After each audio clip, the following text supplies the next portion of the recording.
कल मुझे मेरे एक दोस्त ने कॉल किया। भाई इंडिया में बिजनेस करना इतना मुश्किल क्यों है। आइडिया भी अच्छा था, मेहनत भी कर ही रहा हूँ, फिर भी कस्टमर्स इतना बार्गिन करते हैं ना कि पूछो ही मत। सब इतनी कंजूस है कि क्या ही बेच पाऊंगा यहाँ में कुछ। एंड वही मेरा एक दोस्त है जो कि यूके में रहता है एंड उसके रेस्टोरेंट में लोग उसे हजारों के टिप देते हैं, और यहाँ किसी के जेब से तुम 5 रुपए निकलवा लो तो मानू बहुत टफ है भाई। एंड उसकी बातें सुन करके मुझे कुछ रियलाइज हुआ। इंडिया में बिजनेस करना बिल्कुल वैसे ही है जैसे कि ट्रैफिक में अपनी गाड़ी चलाना। तुम अपनी गाड़ी फुल स्पीड में चलाना चाहते हो, बट तुम्हारे आगे कोई स्लो चल रहा है, कोई बिना इंडिकेटर के टर्न ले रहा है, और बीच में एक स्पीड ब्रेकर जहां उसकी जरूरत भी नहीं थी। अब चाहे तुम कितने भी स्किल्ड ड्राइवर हो ना, ये कंट्री और यहाँ के लोग तुम्हें स्लो कर ही देंगे। How much signal I need to cut across 8 lane? None? I turn now. Good luck everybody else. यहाँ के एमएलएस को 4 अक्षर पढ़ना नहीं आता।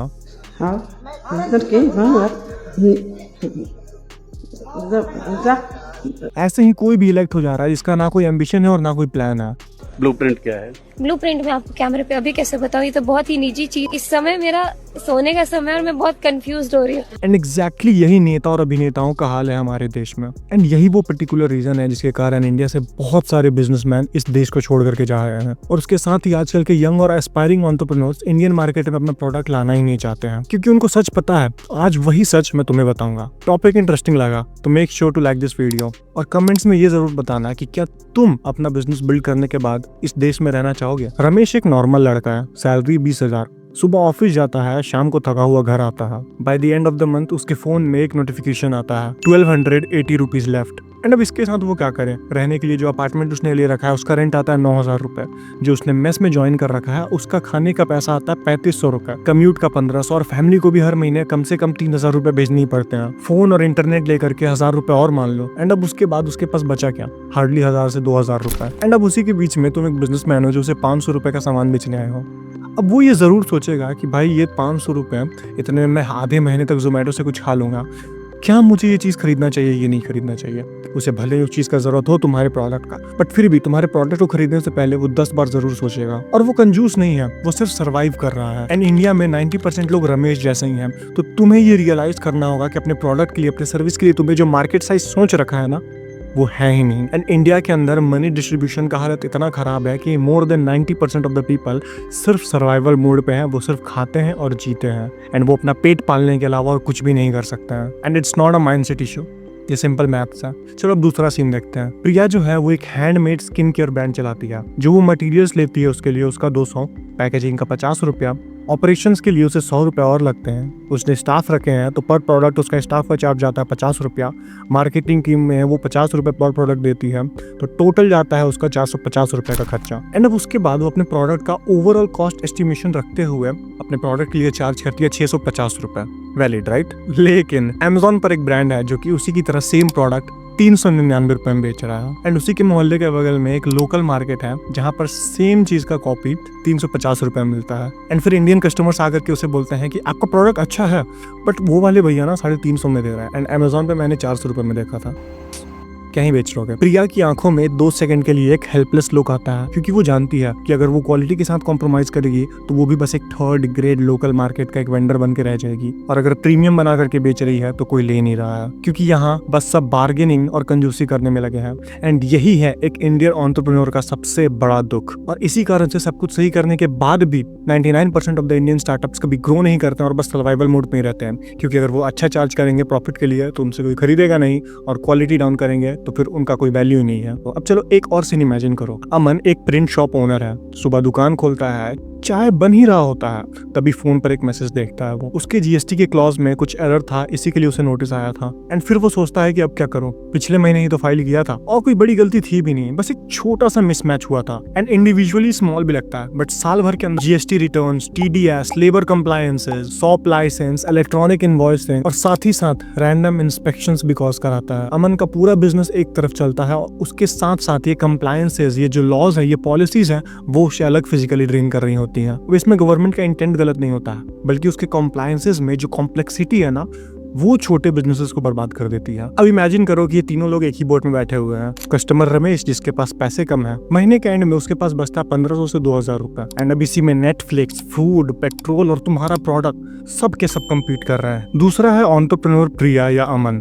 मार्जिन कम है उन लोगों का, कस्टमर प्राइस कॉन्शियस है और कंपटीशन अंडरकट है, और ऊपर से एक पॉलिसीज और कंप्लायंसेस की मार। एंड तीसरा है सिस्टम, जिसका एग्जीक्यूशन इतना खराब है कि पूछो ही मत। रूल्स बनाए गए थे इकोनॉमी को फॉर्मल करने के लिए, बट ग्राउंड रियलिटी कुछ और ही है। एंड ये एक लूप है जिसमें सबके सब होपलेस फील कर रहे हैं। And once you understand this loop ना, you will stop blaming the people and you will start understanding the system. But अब फॉर्चुनेटली या अनफॉर्चुनेटली तुम पैदा हो चुके हैं इंडिया में, तो अब कैसे करोगे अपना बिजनेस ग्रो? तुम्हें इंडियंस का टूल उनके अगेंस्ट ही यूज करना पड़ेगा, क्योंकि इंडियंस के पास कम पैसे हैं ना, वो बहुत ही सोच समझ करके यूज करते हैं। तो basically you can use that in your favour to eliminate competition.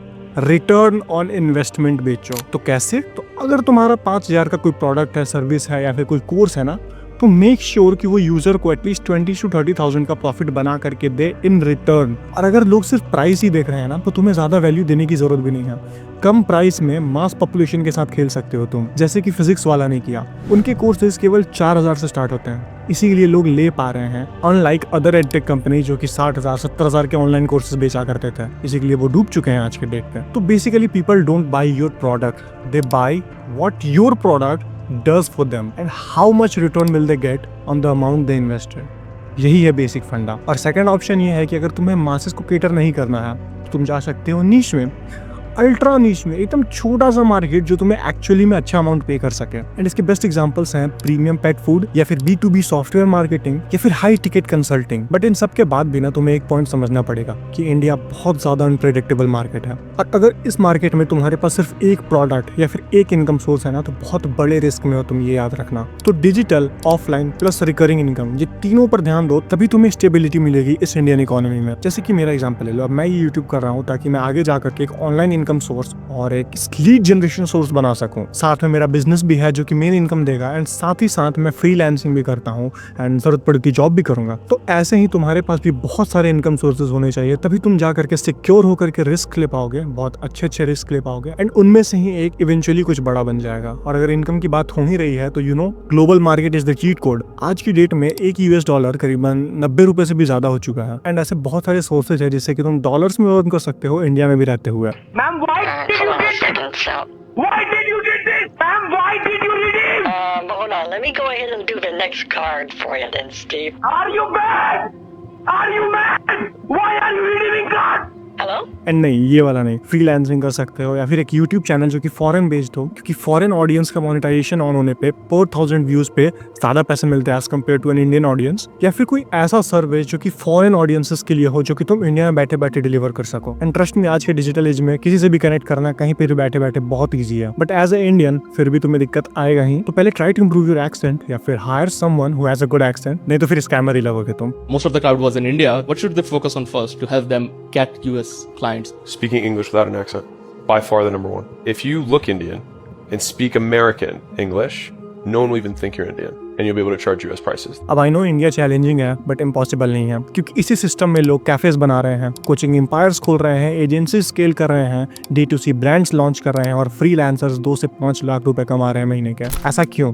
Because they understood the market. तो प्रॉब्लम बड़ा है, बट हो जाएगा सॉल्व। बट अगर इन सब से तुमने डील कर भी लिया ना, फिर भी इंडियन गवर्नमेंट तुम्हारी बजाएगी। और अगर तुम्हें जानना है कि इंडियन गवर्नमेंट कैसे यंग एंटरप्रेन्योर्स को कुचलने का काम करती है ना, तो वो मैंने इस वीडियो में बता रखा है, शायद तुम देख करके उन चीज़ों को अवॉइड कर सको। चलो वहीं मिलता हूँ तुमसे, बाय।